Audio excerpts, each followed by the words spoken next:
I never thought my daughter's wedding would be the place I'd have to watch her heart break all over again. It started with a champagne glass tapping gently against a plate. Carter stood up. He smiled, that fake courtroom smile of his, the one he wore when he wanted people to think he still mattered. "I'm paying for this," he said, raising his glass, "so I'll speak." The room hushed. People turned their heads, half curious, half uneasy. Felt my stomach twist. He'd already been cold all morning, checking his watch more than he checked on his daughter. He began with pleasantries, a joke about how long the ceremony was, something light about the food. Guests laughed. My daughter, Lila, smiled politely. I could see it wasn't real. Then his voice shifted. "Lila's grown into a beautiful woman," he said. "She's smart, strong, and hopefully," he turned toward the groom, "her new husband can handle damaged goods." Laughter. Actual laughter. Small, awkward, confused, but real. Lila froze. Her hand stopped midair, holding her wine glass just below her lips. Her eyes didn't move, just locked on nothing. I felt the rage crawl up my throat. I pushed back my chair. I was ready to stand, to say something, to scream if I had to. No one, not even him, was going to humiliate my daughter like that. But before I could speak, Elias moved. He didn't say a word. He just walked slowly across the floor, steady as ever. When he reached Lila, he knelt beside her and handed her a folded letter. She looked at him, eyes wide and glassy. He didn't explain. He just said, "He doesn't deserve this moment. Read it." The room fell into silence so deep it felt like everyone forgot how to breathe. Lila always imagined her wedding day as a kind of homecoming, not to a place but to a feeling she had only known in pieces. Safety, celebration, being surrounded by people who loved her without condition. For months, she planned every detail: the soft blush flowers, the live jazz quartet, the garden archway her stepfather built by hand. It wasn't just a wedding. It was her moment to step into a future that finally felt like hers. That morning, she was radiant. Her dress flowed like it belonged in a dream. When I helped zip up the back, she looked over her shoulder in the mirror and said, "Do I look okay?" I smiled, brushing a strand of hair behind her ear. "You look like everything good in this world," I said, and I meant every word. She had been through more than most women her age. She deserved peace, laughter, and a room full of people who saw her as whole. She especially deserved a father who would protect that moment, not try to steal it. Carter hadn't been that father for a long time. When Lila was 12, he left, one of those slow exits disguised as ambition. More meetings, more hours at the firm, more nights he didn't come home. Eventually, he moved out and told her it was best this way. Then he stopped calling. No explanation, just absence. What hurt Lila most wasn't that he left. It was that when he did show up, birthdays, graduations, he treated her like a prop in some redemption story he never earned. When I met Elias, I wasn't looking for a second chance at love. I was focused on raising my daughter and trying to keep the pieces from cutting us too deep, but Elias was steady in a way I hadn't known before, kind, quiet, and deeply present. He never tried to replace Carter. He just showed up. The first time he helped Lila with her math homework, he sat for 2 hours while she cried in frustration. He didn't flinch. He didn't quit. He just stayed. By the time she was 14, she stopped calling him Elias and started calling him Dad. She did it on her own, no push from me, no awkward conversation. Just one day, she walked into the kitchen, pointed at a drawing she made for school, and said, "I made this for Dad." And he smiled without blinking, like he had always been waiting for her to say it. So when Lila got engaged, it made sense that Elias would walk her down the aisle. She asked him with a handwritten note. He read it in silence, nodded, and pulled her into the kind of hug only a real father knows how to give. Carter wasn't happy, but he didn't say much. Instead, he offered to pay for the wedding. He said it was the least he could do. I should have known that phrase wasn't generosity. It was a warning. Lila was hesitant. I remember her asking me, "Do you think it's a trap?" And I said, "Honey, it doesn't matter who pays. What matters is who's there when it counts." She nodded, but I could see the uncertainty still flickering behind her eyes. The day of the wedding, Carter arrived late. His tie was too loose, his cologne too strong. He shook hands with people he barely remembered and smiled like he was the one giving her away. I stayed out of his way. I didn't want a scene. I just wanted the day to go smoothly for Lila. As the ceremony began, Elias stood beside her at the back of the aisle. He looked calm, but I could see the emotion in his eyes. The music started. She reached out and took his arm, and the way she looked at him, that small, grateful glance, said everything. She walked toward her future, holding on to the man who had actually walked with her through life. The ceremony went perfectly. Vows, rings, the kiss. Everyone clapped, even Carter, though he didn't look like he meant it. At the reception, Lila twirled across the dance floor with Jonah, her new husband, laughing in the kind of full-bodied way that made people fall in love with her. For a moment, I let myself believe Carter would stay quiet, that maybe, for once, he'd understand this wasn't about him. I was wrong, because when he stood up to give his toast, I saw that old glint in his eyes, the one that said he wasn't here to celebrate her. He was here to remind her who used to hold the power, and in that moment, everything began to unravel. The room was glowing. Candles flickered on every table. Lila was laughing, cheeks flushed from dancing, her hand wrapped around Jonah's as they whispered to each other between bites of cake. Her veil had been tucked away, but the pins still shimmered in her hair. She looked like she had finally stepped into her own life. Elias and I stood off to the side, watching her. We weren't the kind of parents who hovered, but we knew how much this day meant, not just for her, but for us too. We had waited years to see her safe, joyful, unburdened.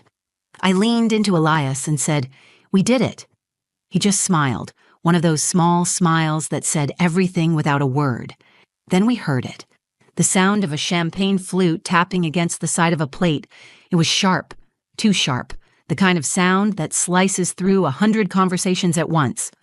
Carter was standing. He held his glass high and wore that crooked smile I'd seen 100 times in courtrooms and conference rooms, the kind of smile that says he's not here to share, he's here to perform. "I'm paying for this," he said, scanning the room, "so I'll speak." Lila froze, her head turned slowly toward him. Jonah reached for her hand, sensing something had shifted. A few guests gave polite applause, assuming a father's toast would be sweet, maybe emotional. I knew better. I felt the skin on the back of my neck tighten. Carter cleared his throat. "First of all," he said, "what a beautiful evening. The food, the music, my compliments to whoever chose the open bar. Laughter, the light kind. People relaxing, waiting for the emotional part." He turned toward Lila and Jonah, eyes gleaming. "I just want to say how proud I am of my daughter. She's grown into a strong, impressive woman. She's been through a lot." He paused, "a whole lot. And hopefully her new husband can handle damaged goods." Silence. Then a few short, uncertain laughs. The kind of laughter people give when they're not sure if something was meant to be funny. I saw faces twist in confusion, embarrassment, discomfort. Lila didn't laugh. She didn't blink. Her body stiffened as if she'd been slapped in front of everyone. My heart cracked open. That wasn't a joke. That was a wound Carter had been waiting to reopen for years, and he did it in front of everyone she loved, at her wedding, in a room where she should have felt untouchable. I stood. My body moved before my mind caught up. I wasn't going to let him have the last word. Not again. Not here. I didn't care that people were watching. I didn't care that it was his money on the bill. I would burn the whole night down if it meant shielding her from that kind of cruelty. Then I felt a hand on my wrist. Elias. He didn't say a word. He didn't need to. He gave me one look, and I knew. He had this. And more importantly, Lila needed him more than she needed me in that moment. He walked forward, quiet but certain. The kind of walk that made people move out of his way without thinking. He reached Lila's table and knelt beside her. Her face was still pale, her jaw clenched so tight I could see the muscle twitch near her ear. He whispered something I couldn't hear. Then he pulled a folded piece of paper from his jacket and placed it in her hand. She looked at it, confused. He whispered again, just one sentence. "He doesn't deserve this moment. Read it." The entire room watched in complete silence. Even Carter sat back down, slowly, eyes narrowing in irritation. He hadn't expected to be challenged. He never does. Not by me, not by anyone. Certainly not by the man who had quietly replaced him in every way that ever mattered. Lila's fingers shook slightly as she unfolded the letter. Jonah reached for her hand again, grounding her. I held my breath. So did everyone else. Something had shifted. You could feel it. The music had stopped. Glasses sat untouched. The air had weight. No one was sure what was happening, but we all knew something important was about to be said. Something real. And for the first time that day, Carter wasn't in control. Lila looked down at the folded paper in her hand like it might burn her fingers. Her lashes fluttered, but she didn't blink. Her throat moved as she swallowed, slow and stiff. Then she unfolded the letter. The paper made a soft sound as it opened, but it was the loudest thing in the room. Every fork, every whisper, every breath had stopped. She took one last glance at Elias, still kneeling beside her, then rose from her seat. Her chair scraped gently against the floor as she stood. Her voice wasn't loud. It didn't need to be. The quiet in the room made it feel amplified, sharp and trembling all at once. She began to read. To my daughter, you are not damaged. You are healing. There is a difference, and it matters. Her voice caught for half a second, but she kept going. You were never broken. You were growing. The pain you carried was never yours to begin with. It came from silence, from absence, from promises made and then taken back without explanation. The guests leaned in. Every word landed like stone in water. Ripples moved across the faces in the crowd, bridesmaids, old neighbors, distant relatives, all watching this young woman unravel and rebuild in real time. I have watched you try to make sense of why he wasn't there. I saw you wait for calls that didn't come. I saw you smile through tears when he missed birthdays, performances, your first college visit, and I saw the way you still hoped. You always hoped. Her hands gripped the letter tighter. Aaliyah stood slowly behind her, not close enough to interrupt, but close enough to be steady if she faltered. You asked me once if it made sense to keep hoping, if it was foolish to keep loving someone who forgot to love you back. I didn't know how to answer then, but I do now. It wasn't foolish. It was brave. Because you never gave up on the idea that you were worth loving. She glanced toward Carter. He didn't move. His expression was frozen somewhere between a frown and disbelief. He wasn't used to being addressed like this, certainly not publicly, not by his own daughter. She continued, Carter Halden paid for this wedding. He paid for the venue, the food, the music, and I'm sure he'll remind people of that for years to come. But love isn't paid for with checks. It's paid for with presence. Lila's voice grew stronger, like each sentence built a platform beneath her feet. The man who stood beside me today is the man who stayed. He stayed when I cried over boys and school and college rejection letters. He stayed when I panicked about growing up. He was there at every softball game, every science fair, every small moment that didn't need to be big to matter. She paused just long enough for the air to settle. He never asked me to call him Dad. He earned it. A quiet gasp rippled through the crowd. No drama, just truth. And to my husband, Jonah, she said, turning slightly, this is the family you're marrying into. Not perfect, but real. Not loud, but loyal. Jonah stood up and wrapped an arm around her waist. She let the letter fall to the table. Elias reached out and placed a hand on her back. It wasn't staged. It wasn't meant for an audience. It was what family looks like when no one's watching. People began to clap, soft at first, then louder, not the usual applause you hear at speeches. This wasn't polite, it was grateful, honest, necessary. Carter sat motionless. He looked smaller now, not humiliated, just irrelevant. He had walked into that room believing he still had power over her, and in under 5 minutes, she showed him he never did. Lila turned to Elias and whispered something only he could hear.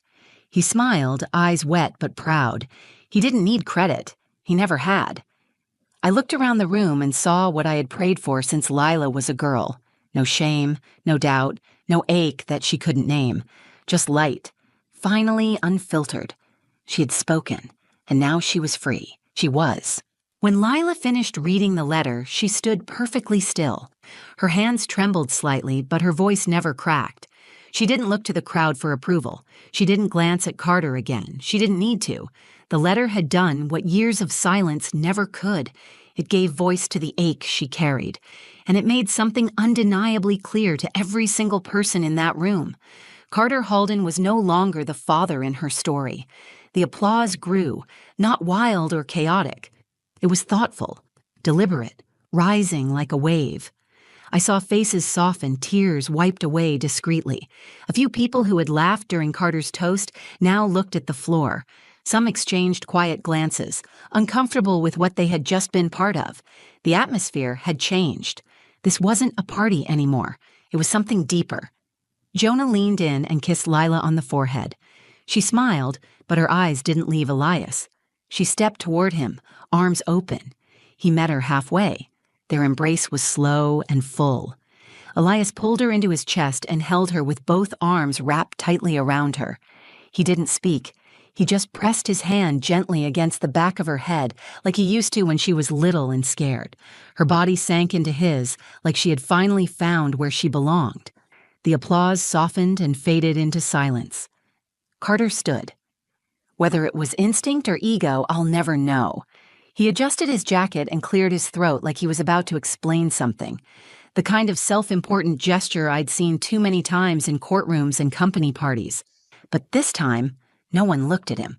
The microphone was still on the table. He reached for it, hesitated, then pulled his hand back. There was no recovering from this, no joke to ease the tension, no smooth transition to charm his way back into the spotlight. He picked up his drink and took a sip. No one toasted back. A few guests turned their chairs away. Some glanced toward the dance floor. One of the groomsmen stood and walked over to the bar, deliberately cutting off Carter's line of sight. He wasn't the center of the room anymore. He wasn't even part of the room. He had become the background noise, the hum of an old song no one listens to, only hears. Carter didn't storm out. That would have drawn attention. He hated losing control, but he hated being pitied more. So he did what men like him do when they're cornered. He disappeared. Quietly, with a forced smile, he slipped out the side door near the terrace. I watched him walk into the night like a man stepping away from a house he didn't build and never really lived in. Lila watched him go, but there was no pain in her eyes, only relief. She exhaled once, slow and clean, and turned back toward Jonah. Then something beautiful happened. The music returned. Not loud or jarring, just a gentle melody from the jazz band, something slow and warm, like the air had finally remembered how to breathe. Jonah led Lila back to the dance floor. Elias returned to my side, his arm resting softly around my back. I didn't speak. I didn't need to. People began to dance again, slowly at first, unsure of how to restart joy after such stillness. But joy, when it's real, knows how to find its way back. Leela laughed at something Jonah whispered. Her face opened up like the sun breaking through a storm. I hadn't seen that kind of laughter from her in years, maybe ever. She wasn't faking it anymore. She had walked through fire in front of everyone she loved, and instead of shrinking, she stood taller. Instead of being humiliated, she found power, not in revenge, not in shouting, but in truth. Real truth doesn't need to shout. It doesn't need a microphone or a stage. It just needs to be spoken once, clearly and without apology. That was the moment she stopped being the girl who had been left behind. She became the woman who chose herself. And Carter? He became what he always feared most, unnecessary. The night ended with Lila barefoot on the grass, her heels in one hand and a sparkler in the other. The guests were laughing again, this time without hesitation. The dance floor glowed under string lights. Plates had been cleared, champagne had run dry, and the air had shifted from ceremony to celebration. Lila walked toward me as the last song faded. Her makeup had smudged slightly from the tears, but she had never looked more alive. She hugged me so tightly I felt her heartbeat against mine. I held her close, longer than usual. She pulled back just enough to look me in the eye and said, "Thank you for never letting me believe I was what he made me feel like." I didn't answer with words. I just cupped her face in my hands and kissed her forehead. She didn't need a speech. She had given enough of those for one day. She had done what many grown women spend a lifetime trying to do. She stood in front of the wound and said, "This is not my fault." Elias walked up a moment later, quiet as always, holding her bouquet and smiling like a man who had just watched his daughter win something bigger than applause.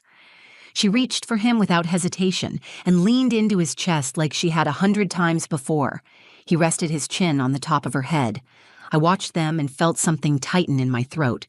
This was the man who showed up when it counted, the man who stayed, the man who never asked for anything but gave everything. Lila never needed to call him Dad for him to be one. Later that evening, as the guests began to leave and the venue dimmed its lights, Jonah came over and thanked us, not just for the wedding or for raising Lila, but for what happened after the toast. He said, "Most people don't get to marry someone who already knows how to stand up for herself. You gave me a woman who knows her worth." That sentence stayed with me. People spend years trying to untangle themselves from the stories others wrote for them, stories about who they are, what they're worth, what they deserve. Carter tried to write one of those stories for Lila, but she tore it up in front of him, and in doing so, she gave herself a new ending, one that was honest, one that was hers. As for Carter, we haven't heard from him since that night. He didn't call. He didn't write. And that silence, for once, wasn't painful. It was peaceful. Not all absences are wounds. Some are gifts. In the weeks after the wedding, people kept calling, texting, writing notes. Some apologized for laughing. Others said they had never seen anything so brave. A few said they'd never be able to look at Carter the same way. I didn't respond to most of it. That moment wasn't about their guilt or their reflection. It was about Lila's freedom. She and Jonah went on their honeymoon a few days later. She called from the airport before they boarded. Her voice was calm, steady. She sounded lighter. I asked how she felt. She said, "I don't think I ever realized how much I was still carrying until I finally put it down." That's what healing sounds like. It doesn't always come in silence or solitude. Sometimes it comes in front of 100 people, in a borrowed microphone with a shaking hand and a steady heart. This wasn't just a wedding. It was a reckoning, a release, a reclaiming of identity. People say blood is thicker than water, but they forget that love is thicker than both. Elias wasn't Lila's father by blood, but he was there, every day, in every way that mattered. And when the moment came to choose who she believed in, she chose him. That's what real love looks like. What happened at my daughter's wedding wasn't just a moment. It was a reminder. You are not defined by the people who fail you. You are not broken because someone else walked away. And you are never, ever damaged goods. You are worthy of love that shows up, love that listens, love that stays. If this story meant something to you, if it reminded you of your own journey or someone you care about, please take a moment to like the video, share it with someone who needs to hear it, and leave a comment below. I read them, and so do others who are healing too. And if you want more stories about love, resilience, and finding your voice, subscribe to the channel. We're building a community where no one has to heal alone. Thank you for watching. You matter. You always did. Who?